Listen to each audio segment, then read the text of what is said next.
Hi guys, hope you can hear me okay.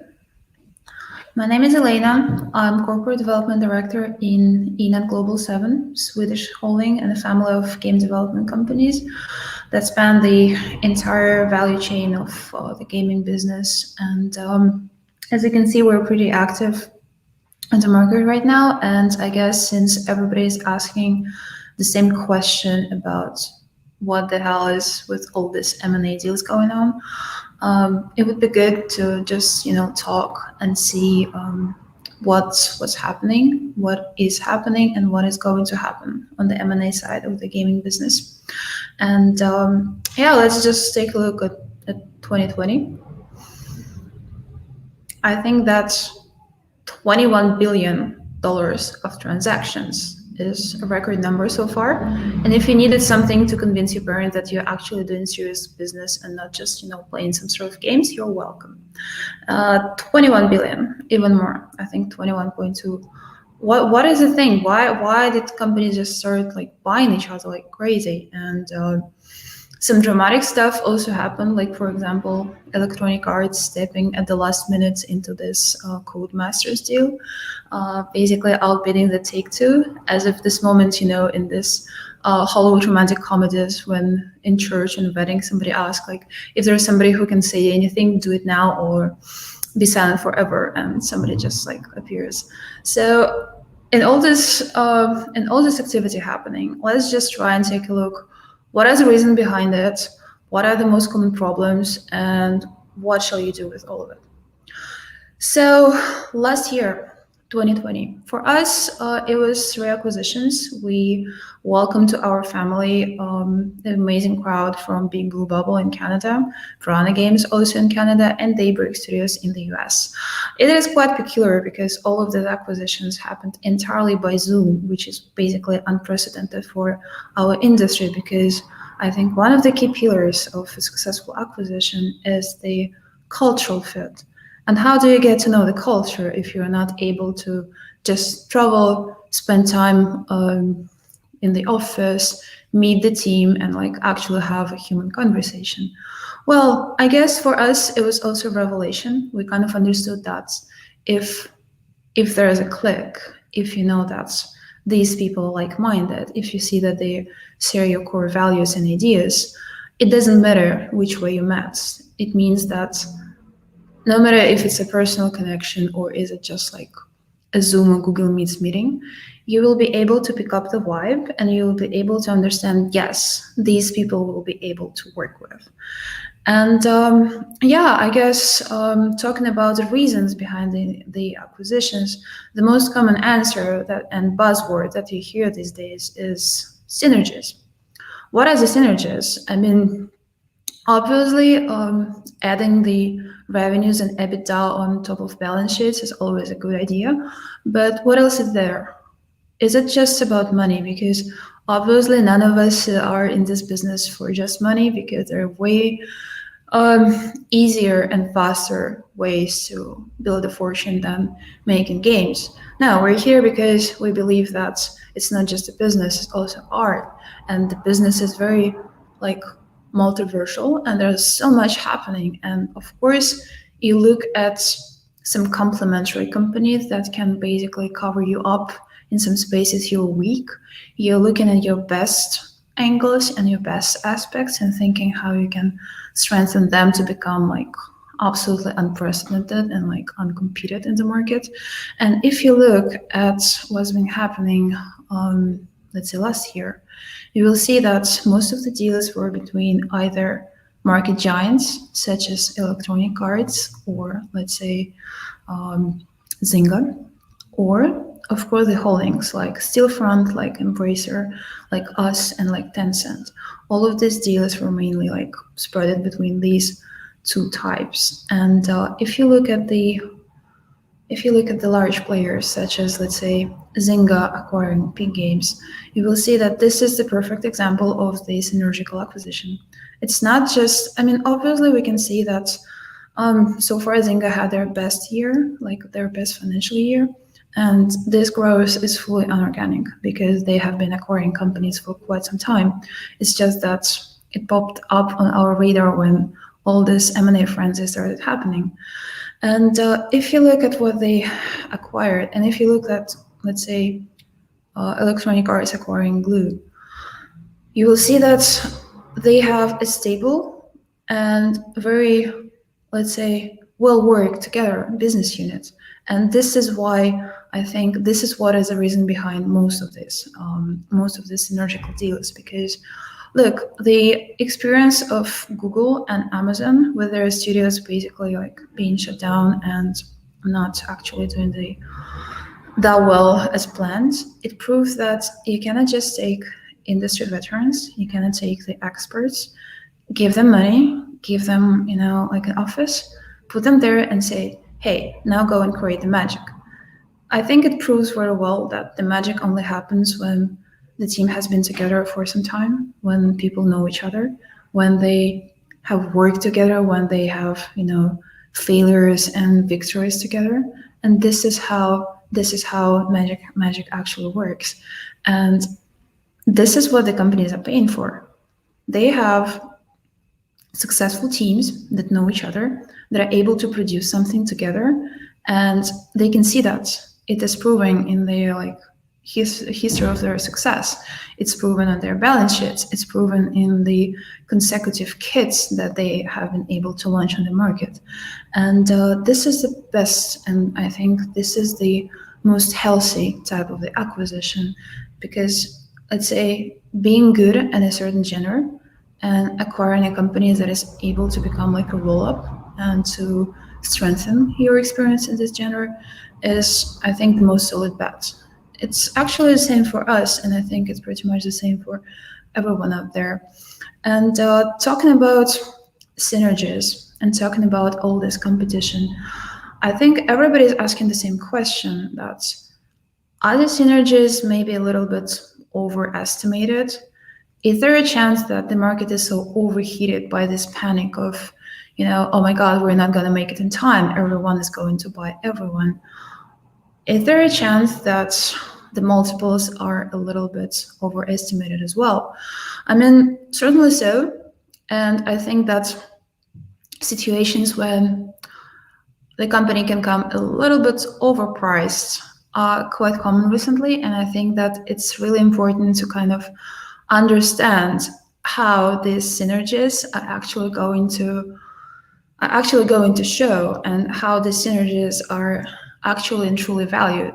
And how to do that, how to answer this question. The answer is due diligence.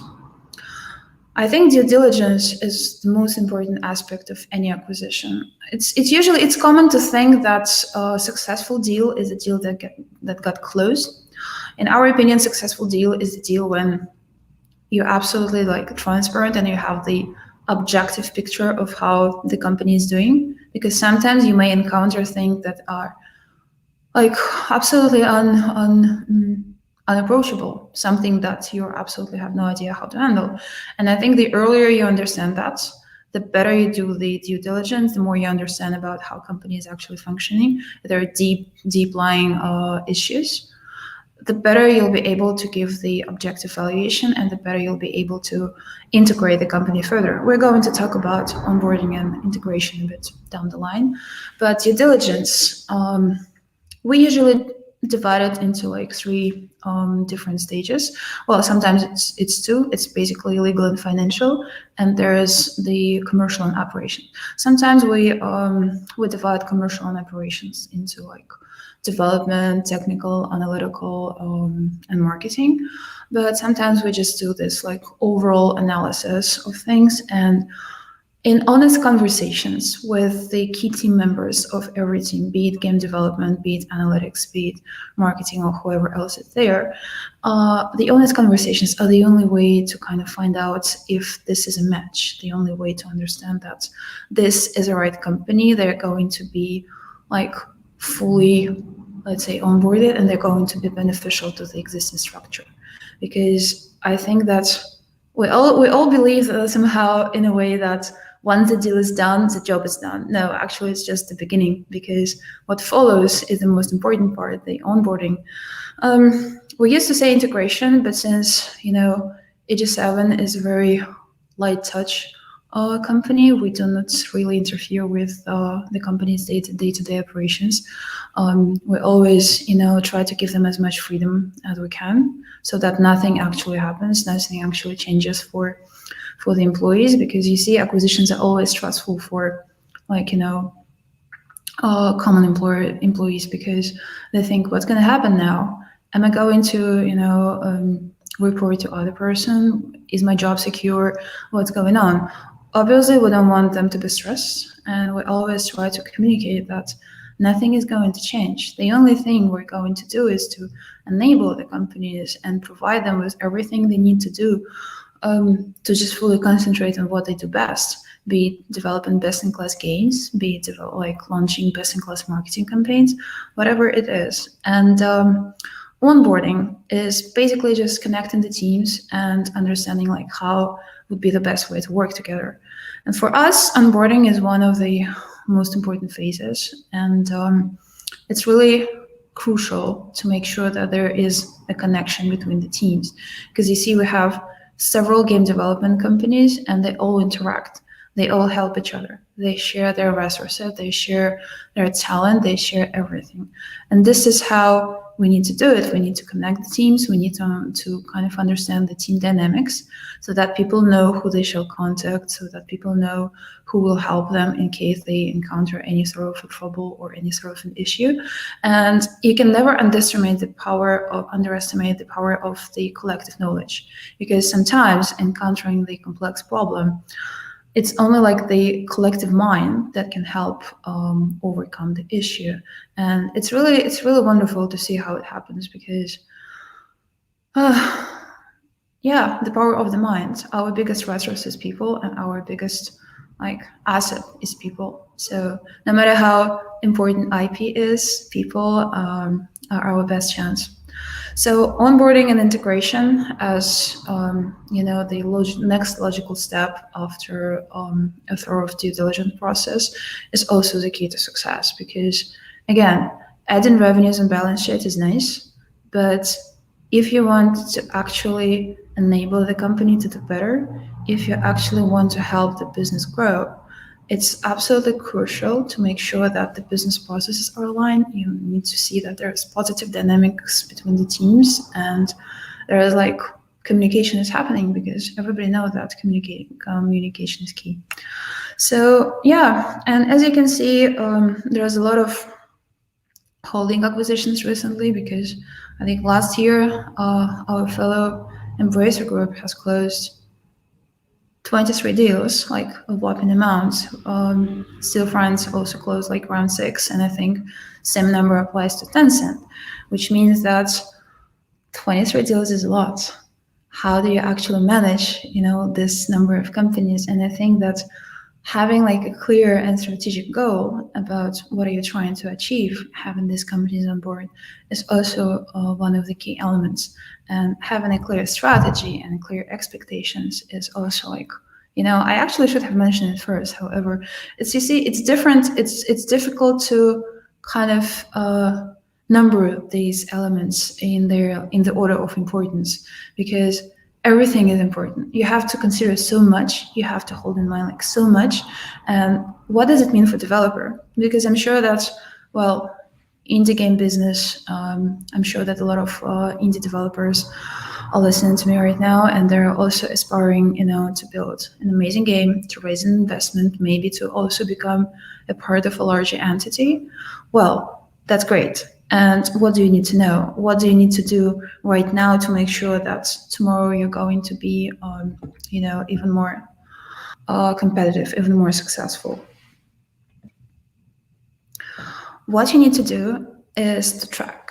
You need to kind of create a framework in which you can show the potential buyer or potential investor what has been going on with the company, especially if the team is relatively new, and especially if this is your first game. Every single strength that you have, every single aspect that makes you stand out of any sort of crowd.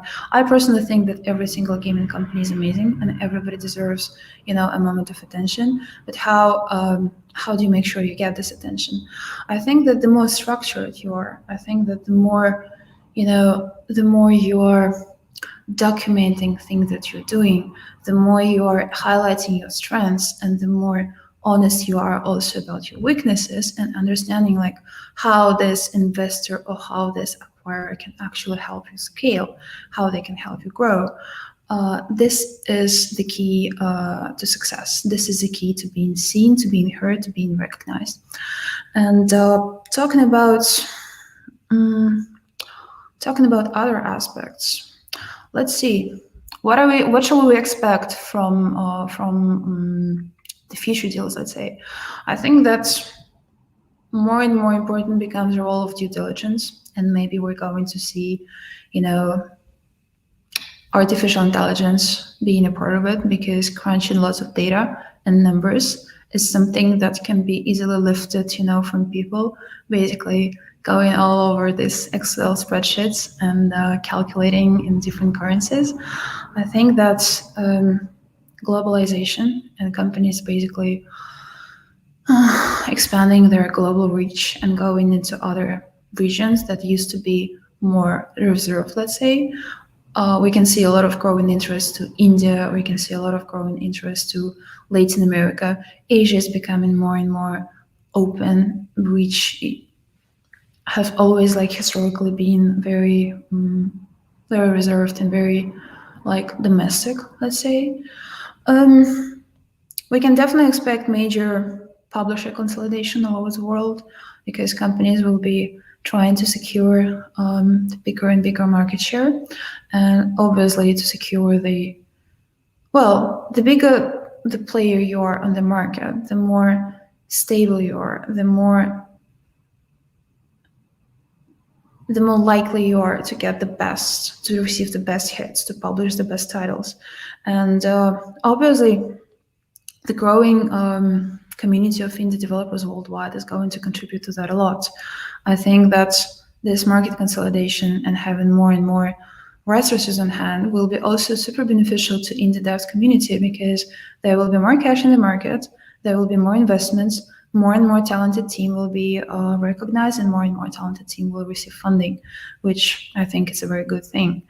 And with everything that's happening with next generation consoles, and we can see that there's not so much happening because there's not so many major releases that are targeting the next gen consoles. I think there's plenty of space for indie game devs to also work in that direction, and maybe investments in M&A in that direction are also going to be large. Obviously, mobile gaming is only growing and will be growing more and more.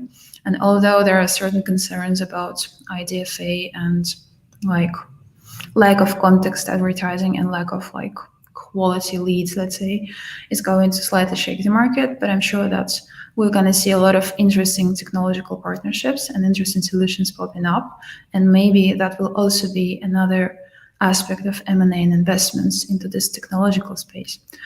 And ad tech and gaming also. Look at what's been going on with, for example, uploading, acquiring Adjust, and I think enabling brands to safely enter the games, like this super interesting company called Anzo.io is doing, basically allowing to have extra monetization integrating the brands into the gaming content. I think this is also a trend worth checking. And overall, I think that this M&A frenzy, as it's been called by different major gaming magazines and media, is definitely something to slightly look out for, because you see some people are concerned that this M&A bubble is going to burst at some point. However, I do believe that the effort the companies are putting into the onboarding and integration, the effort they're putting into their operational component of M&A, I think it's definitely going to pay off. And I think it's a safe bet to say that 2021 is going to bring even more interesting partnerships, even more interesting acquisitions. And I think for all of it, there's a lot to look forward to. I guess that's all I wanted to tell you about. I'll be more than happy to answer all your questions or direct you to any sources I've been using to prepare for my little speech. And overall, I just wanted to thank the organizers for providing such an amazing event and for letting us all meet. So thank you, Jay. Thank you, Peter. Thanks, everyone, for your attention. Well, thanks for coming and doing this. This is fantastic, and it's how we let a lot of these companies understand and get to know this part of the industry. So we've already got a few questions coming in, and if you're out there listening on YouTube or Facebook or Twitter or LinkedIn or wherever you may be, if you drop a question in chat, we'll see it no matter where you are, and we'll get it answered right here. So just don't go to my Twitter. It's only memes out there, and they're very obscene and absolutely not worthy to translate here. Well, don't worry. People that follow me on Twitter get frequent updates on what kind of beer I'm drinking. So it's good. Safe space. Good. No judgment. So I spoke of onboarding and doing due diligence. Are there core values that you look for in your studios, and are they uniform across all you own? That is a very interesting question, Graham. Thank you so much for asking this.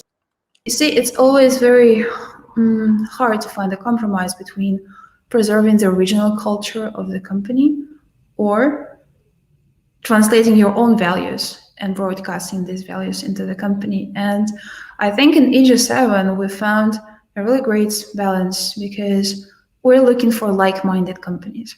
We're looking for cultures that are a priori similar to ours. And in a broader perspective, I think that's several principles that guide us through the industry, which are transparency, fairness, integrity, honesty, communication, and ownership of everybody, of every single employee, no matter how senior or how junior. I think they're very universal across, I would even say across all industries. I think that's what's been guiding us through like this M&A journey, is basically finding capable, excited, ambitious, and really driven people who actually want to make the difference, who love games, who love gaming, who understand that they want to do the best, who are always hungry, who never stop and rest on their laurels, who are always looking for what's out there on the horizon. And I think so far we've been really lucky. We've been really blessed with Big Blue Bubble team. I love these folks. Piranha, absolutely amazing. McQuarters. Do you know that Piranha has been some of the employees, most of the employees who started with them like 20 years ago, they're still on board. And it's an honor to witness such an amazing culture. And I think that learning from each other and adapting the best practices and basically transferring these best practices onto like all of us and seeing things we have never seen. Like for example, Big Blue Bubble has this amazing mentorship program in which they basically get the postgrads and high school students from the universities in London, Ontario, and they get their senior employees to teach them and to like mentor them in game development and game design and literally anything. And look, this is so clever. Senior people have another like level of excitement, and they're able to transfer their knowledge. They're able to, feel empowered. And the postgrads and people with no experience, they get to learn from the best of the best in the whole industry. So this is something we also plan to kind of try on different studios of ours. And this is a perfect example of how we're just like learning from each other. We're never, ever trying to kind of, force people into something they don't feel like doing. We don't want to force any sort of principles onto them, but we're always happy to learn and we're always happy to teach if they want to. So I hope I answered your question. How do indie devs attract the attention of the M&A companies? This is also a very good question because you see, I see so many inspiring projects while looking for the next acquisition targets. I see so much that I literally want to like shut up and take my money. I would definitely fund every single one of them. And it's really amazing how talented and how driven and how passionate our industry is. However, when it comes down to business, we can talk about passion a lot, but what is needed is facts. Facts are your best weapon in attracting any sort of investment or M&A deal. Because you see, sometimes, like I mentioned before, the teams have never worked together. They have never produced anything together. And maybe they have like some experience from working on like some, let's say, known title, something that has already been on the market.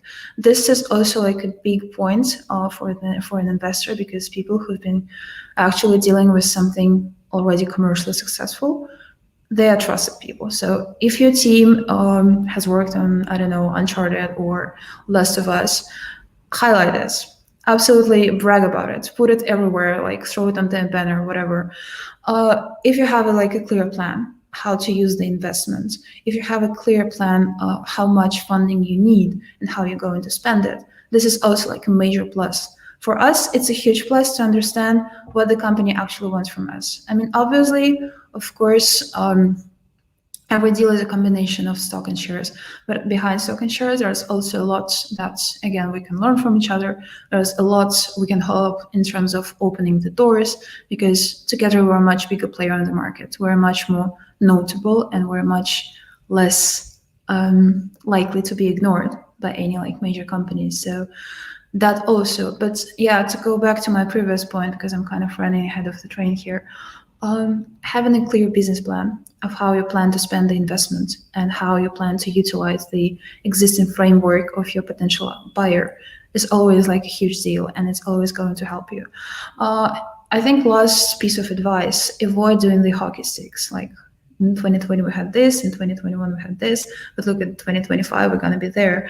It never works. It always looks a little bit suspicious, and we always suggest you try to be fair and square, and you try to be as honest and transparent as you can. And yeah, so basically highlighting your strength, being able to produce a clear and concise statement of what you're looking for from the investor, and being absolutely honest. That's it. How does a new indie team calculate the value of their company before they release a game? Oh, dude, I wish I knew. I would definitely make my own company. Now, sorry, jokes aside, I think the biggest value of any company in our game business is people. I think that the more you know about your people and the more you know about what they're capable of is your biggest bet. Of course, having, again, a clear budget of how much you want, how much you intend to spend on the game, and the overall plan of who's your addressable audience. For example, if you're, let's say, doing a VR game, it's easy to calculate that your audience is rather limited, so you need to have some heavier advantages on your plate to show to the potential buyers and investors. If you're making an Android mobile game, obviously you're addressing basically half the universe, so it's always easier. But you always need to know who you're addressing, how many people, how you're planning to attract these people, the unique selling points of the game, and the people, obviously the people. So to be honest, I've never ever been a part of any indie team, and I've never ever been selling my own company. But looking from the other side, looking from this perspective, I think that this is about the best piece of advice I can give you. All right. This is good. I mean, this is why we asked, because that's one of the questions that came up the other day as well. It's so where do we even start trying to figure out how much we're worth? And so it's good to hear that there's not a concrete answer, as well. That way, we can all guess together. That's the that's the takeaway. So you mentioned it, and it's very true. We've had a absolutely crazy year of acquisitions. I sent a buddy of mine an email the day that Embracer stuff came across, and I said, I'd looked in my inbox and I see that you all did not buy me this morning, and I want to know why I got left out since you bought basically everybody else. Are there trends that you're seeing in the sense of certain styles of companies, certain styles of games that are drawing the most attention right now? I mean, was it okay, who's doing something like Among Us, and now it's going to be who's doing something like Valheim? Are there trends in there that you're seeing? Yeah, I think try to test mechanics, proven mechanics, always seems to be a safer bet. But honestly, we also get a bit suspicious when somebody says, we're trying to make Dark Souls but better, and you're yeah, good luck with that. But I think that's the uniqueness is the exact thing that actually has brought success to these companies.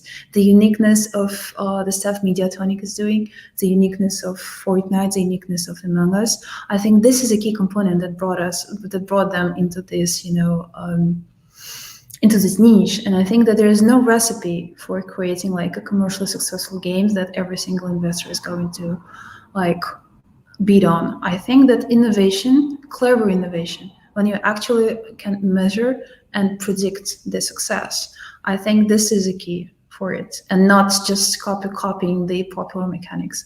I mean, look, we also had like a number of battle royale games after like a certain notorious game was launched, and how much do we know about them now? Do you remember any others? I don't. So I think that you shouldn't limit yourselves in, this popular mechanics. Be creative. Think of something different. Think of something, I don't know, shocking. So think of something that the whole world is going to talk about. Something like this. And big chances the world is going to be talking about. So the other thing that we've seen in the last couple of years is everybody's still going on the hyper-casual route. And even hyper-casual games are evolving into nearly what I would say are the casual games from 10 years ago. They're not really that quick 5-minute thing anymore. They all have metas on there and different things layered on top of them. For the next 6 to 12 months, do you see that surge in people going after the hyper casual developers continuing? Because it's lasted, quite frankly, longer than a lot of us had expected, seeing the other trends that go through the industry.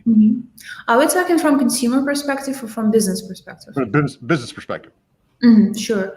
I think that we can all agree that hyper-casual teams and hyper-casual companies are not exactly like the large IP holders. It's not the IP you're buying. Mostly, it's the expertise of the team. Mostly, it's the versatility of the team, their ability to streamline the development, their ability to do quality user acquisition and marketing, and their clever mechanics of keeping people entertained, clever monetization mechanics. So I think that there is definitely going to be a continuous interest for hyper-casual and casual till the end of the year. But, well, I'm not even sure like how we're supposed to predict 2022, because look, I also had like high hopes for 2021, and it literally was like previously in 2020, and you're like, oh God, please no. So I think that for 12 months for sure, hyper casual and casual are absolutely safe. What's going further? Good question. Let's see how much restrictive big players politics is going to be about, well, third-party tracking, and what's happening with IDFA has already shaken the market a lot. And although Android market is still like untouched by this, who knows? Who knows what would be the next step? So I think that in such uncertainty, again, I'm going back to my biggest point. Talent and team are the biggest asset of our industry, the biggest and the best. So don't be a jerk. Treat your people well. Yes. That's always one of the fundamentals that we teach. You don't burn bridges in this industry, because it will absolutely come back and bite you. So Poop Scoop has a question here, and this is something we actually touch on the show a lot. Is all of this M&A and consolidation really that new? Is there not cyclical consolidation historically in our industry? Oh, absolutely. I think that every happening is basically just repeating itself. The history is repeating itself, and for sure we've seen this like in 2014, and we've seen it in 2015, and obviously there's like it comes and goes in waves. Obviously, probably it's going to mile down at some point and maybe surge again at some other point. I think that market trends and people basically looking at what others are doing is like, it's very typical for human nature. Look at what's happening with fashion, look at what's happening with movies. And I think it's normal. I think it's absolutely logically predictable, and definitely we shall expect another wave. So do you see a bigger upside right now for mobile game developers or PC and console developers? I think it's basically a fair square for everybody. I think the playing field is leveled quite fairly, and no matter which platform you're developing, you always have a chance. However, mobile has always been the most versatile. For me, it's a big question because mobile platform, it was not exactly purpose for games and it was not exactly purpose for gamers, but somehow, I mean, it's the most versatile thing. And since we've all been, do you remember the times when we went to the office? You know, commute, all these things. Me neither. But that time you could see, you could look around like the tube, and you would see people playing all kinds of games, be it like three match, be it like something more like hardcore or whatever else. Right now we're all trapped at home and we're all staring at screens, and you know this part of the day when you're kind of like getting tired of staring at the large screen and you just like go to the smaller screen, and that's what's happening. I think that's best bets in this environment is being omni-channel. It's being like providing crossplay and switching from one platform to another. Being able to play the same game on your computer and on your console or on your mobile is always like a safe bet. And you can see that more complex mechanics are basically migrating from PC, like their traditional space in PC to mobile, like Genshin Impact, for example, that has basically jumped over all like the charts around the world. And yeah, crossplay, omni-channel, versatility, always a key bet. That was actually going to be my next question. You know, it looks like Genshin has taken what we typically look at as a console, you know, title with the level of quality and the depth and the size of the world and all this sort of stuff, and it has brought it down to mobile. How do you see that affecting the status of other mobile games, you know, in the next year or 2 years? Because it's really something completely new for a free to play mobile game. Completely new, and I think very beneficial for the markets, because I believe that previously the game developers were always a bit cautious about launching something complex and something like such of a high standard on the device that was not exactly developed for gaming and for gamers. But now the plank is very high, and there is like this precedent, this case of this highly commercial success. So I think more and more developers will be able to dare and produce something larger, something more complex, something more beautiful, because I must say that Genshin Impact is absolutely beautiful. And I think we shall see more of that now that we have a living proof that games like that can strive. So I completely lost my train of thought there, just like that. Oh, that happens to me all the time, Jay. Don't bother. It's my world. While I figure it out, I'm going to go to Div's question. Do you think crossplay will grow as a thing like Rocket League? To my shame, I must admit I have never even heard of Rocket League. However, I think shame on me, I know. Don't tell my mom. I think cosplay is stuff that I've been seeing a lot in presentations of the larger companies. If you go to see Google's, Apple's, and like Microsoft's or EA stuff, you will see the word crossplay popping up and down there. And I think that's, well, again, what we mentioned before about the versatility. I think is definitely going to be a clear trend. You can also find a lot of new companies that are appearing with very interesting distribution models. Like, for example, the company called, it's not a company, the platform is called Air Console from a very lovely team from Zurich. They basically they provide a platform that allows you to turn your smartphone into a gamepad and play it on your Android TV on a web browser, like as a console. So basically, it's house parties by design. It's basically like transforming the multiplayer verse without playing on a console without a console. So I think it's already like very exciting. However, I just thought of house parties and like looked from my window to see if the police is coming, but no, we're socially distant. So I remembered what I had there. So we for years we've told indie devs you have to be very careful about building free to play games because it's not something that you can feasibly self-publish given what you have to spend in user acquisition, and that's what has separated a lot of free to play developers from the premium developers. But now with things like Genshin Impact, where we're seeing what appears to be more of a premium style game, is there a path to small indie devs self-publishing games like that, or is it still going to be reliant on publishers and investors coming in and dropping hundreds of thousands of dollars in user acquisition?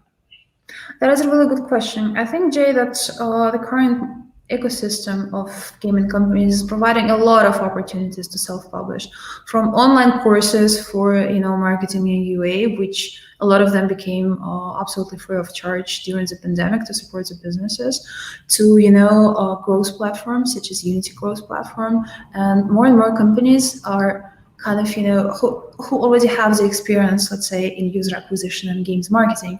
They're starting to think that, how about we actually make it, well, not software as a service, not platform as a service, but more like, what if we invest into other gaming companies and take like a revenue share for them? And this is what's happening, like the hybrid models, the companies that are not doing like traditional publishing, but they invest into gaming companies and their growth. I also know some major hyper casual studios that also invest a lot in smaller hyper casual teams. And this investment is not like, let's say, traditional investment. It's more like they're covering the run rate of the company. They invest into the product, and that's pretty much it. And again, they take the revenue share. However, to be back to my points, there's a lot of opportunities to self-publish. And there's also a lot of very reputable publishers who know the mechanics, who have the expertise, and who's been working on the market for long enough to know the ropes. So it's always about the expertise. If you feel you have it on board, you have all the ways around you. If you feel like it's better, safer bet to have a trusted partner, there's plenty of those. So what, in your opinion, I mean, I agree with you wholeheartedly. It's far more important to have a good team that can put together compelling stuff and adapt and iterate on their projects than it is to have like the all-purpose wonderful game. But what is the one thing that indie studios can do to prepare themselves and to make them as a more attractive target for M&A? Structure. Always a structure. Being able to produce a clear and concise statement about where you have been, what are you doing now, and what you aspire to do in the future. I think this is a key for a discussion, because like we earlier mentioned, a lot of teams have never produced anything like any full project before together. But if they show that they are structured, if they show that they have a clear vision of what they want to achieve and how exactly the investor or acquirer can help them, this is always a decent foundation for a good conversation. That's good advice. So we've only got a few more minutes here. If anyone else has got questions for Elena, go ahead and pop them in the chat wherever you're listening. Or you can find me on any social media out there, except for, don't go to my Twitter. Seriously, guys, it's obscene. You're on our Discord too, right? Yes. Yes. So we have post-session chats there as well. But, this is always interesting. All right, so you mentioned something a few minutes ago, and then we got off on Genshin, and you said that mobile, one of the differences between mobile developers and the PC console developers is that mobile development is more versatile. Yes. Can you go a little more in depth into that and explain, what you were talking about? Well, first of all, I guess it's down to some sort of like the screen size, because you don't really need to, provide that level of details that is going to be anyway not visible on the smaller screen. Then it's the gaming mechanics. I know that, when I was head of international relations in Belarus, I was doing a lot of public talks about how to promote and monetize your game in Russia, the mobile game, of course. And you see, one of my most common answers was to make the game playable with just one hand. Because if you look at larger cities in Russia where the most paying audience comes from, like Moscow, like St. Petersburg, like other like larger cities, you'll see that they're huge and the commutes are always the longest. And what do people do like on a commute? I mean, of course, I would love to do like this dramatic Russian and say they read Dostoevsky, but they play mobile games. And being able to play with one hand, being able to put the game on pause and for a second to switch, metro lines or to leave the bus. That is already like a great mechanics for higher retention and for like the easier the game is to play, the safer bet you have. And there's a lot of these little aspects, but I think that still the device that is not, well, the device that was not designed for gaming, becoming like the most popular gaming device out there, is like more of an oxymoron in a way. That do you play mobile games yourself, Jay? So how much do you think that's going to change now that people aren't commuting any, at least for the short term? I mean, have we already seen where, a change Jay, in it? if I may ask, from living room to kitchen? Yeah, that's it. I'm lucky. I haven't commuted in like 13 years, but so my commute is like down the back stairs every day. But, have things like the pandemic where people are basically stuck at home and they're not commuting contributed to the success of things like Genshin Impact, which you can't do with one hand? Yeah, that makes sense. That makes sense. Absolutely. I think this is one of the aspects. I mean, of course, it's absolutely any statement saying that this contributed for like the major share of success is going to be a speculation, but for sure, being able to play in a like more safe and more controlled environment has definitely contributed to the higher detailedness and higher like thoroughness of these games, and something like which we're more used to see on PC and console. Then, of course, you can see how much the sales of the consoles have surged during the pandemic and lockdown. And that actually brings us a question. I mean, a lot of companies have seen like their numbers growing and growing like rapidly during the 2020 and beginning of 2021. But what happens when or if the lockdown is lifted?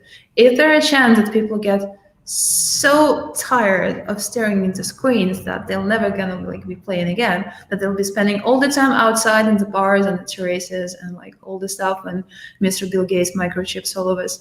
Like, seriously, what? So there's no clear answer.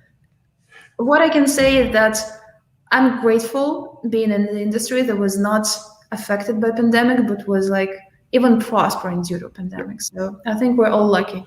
It's one of those things that, we can't forget how bad this has been globally, but the silver lining for our industry is that it's actually almost been a good thing in terms of revenues, not in terms of the life cost of all of this. So that was a good point about, like the surge in console sales. It's like, I know we have multiple Switches in this house because none of us want to share, basically. Obviously. But yeah. So do you think it's easier? Because we're seeing more free-to-play games launch on Switch. Is that an easier pathway for developers versus mobile? Because I can't imagine that the UA strategy for a console free-to-play is nearly as arduous as one for a mobile free-to-play. Yeah, that's actually an interesting question, because we see more and more free-to-play games coming in consoles. Nintendo has always been a little bit, well, let's say non-traditional console in a way. It's not as hardcore as Xbox or PlayStation. And Nintendo Switch you can like take anywhere with you to calm yourself or your crying kid into airplane. Thank you for that. But I must say that free-to-play mechanics is the best thing to do to extend the reach, because when the player is not paying like from the first minute, it's always like the best way to get him into the game, and maybe he or her gets enticed, and maybe there's like a good way to retain his attention. But we can also still say that all the AAA stuff, all like the most quality stuff, is going to be premium and will rest premium forever. So, however, sometimes I kind of like get not that happy when, for example, Mortal Kombat, which I paid for, is actually, like asking for microtransactions to unlock characters or like some skins and all this stuff. But, well, I guess this is the reality of consumerism and capitalism. So, oh well, looking at you, Mortal Kombat. Exactly. Elena, thank you so much. We're out of time, and so we're going to wrap this one up. But, she is available on our Discord server. You can drop chats there. We've got an entire room set for post-session chat with everybody. Thank you so much. And this is going to be live, and recorded for everybody. So you can go back. If you're just joining us, you can go back and watch it, on our YouTube page whenever you're ready. But with that, we've got Elad coming up next, talking about post-trauma and how it affects the game, how his experiences in combat affected the game that he created and how it affects the creative process as well. So stick around, give us 5 minutes to switch everything up, and we'll be right back, everybody. Thank you. Thank you, Jay. Thanks, everyone. Bye, guys.